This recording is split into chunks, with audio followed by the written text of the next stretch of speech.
DXDC Radyoman Report. Giangalan na sa pipila ka mga nanag-iog karinderya sa syudad sa Davao kalabot sa subling pagtaas sa presyo sa liquefied petroleum gas kung LPG o apektado ang ilang negosyo sa pagbaligya og mga sudan. Sa pagiginabi sa DXDC Armen Davao kang Janalisa Mata, tag-iyas karinderya na imutang sa Poroca 6 Barangay 33 Dasli ning syudad, gisulti niya wala siya mahimo sa pagsaka sa presyo sa LPG tungod kay mauna iyang ginagamit sa pagluto matag adlaw. Sigun ni Mata, sa tako sa iyang sudan wala siya nag-adjust apan nagpasaka usab siya og presyo gikan sa 5 ngadto sa 10 pesos ang matag tako sa iyang sudan. Diskarte usab ni Erica K. Tricanya, isip tag-iyas karinderya ni Mutang sa Maya Artiaga Barangay 36 Dasti.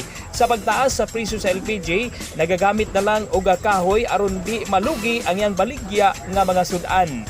Nainabi usab sa DXDC News Team si Chanchan Tagais tag-iya sa karinderya nag-adjust sa presyo sa sudan ug wala siya nagpasaka og increase aron ma-maintain ang iyang mga customer. Siya kay nagmahal man ang LPG sa pagkakaroon mo lang give na buhat sir kay nag-adjust kami sa amo ang pag-serve kay para maintain lang yapon ang mga customer na dili sila makuan sa among mga presyo. Same lang yapon, mo lang yapon sir.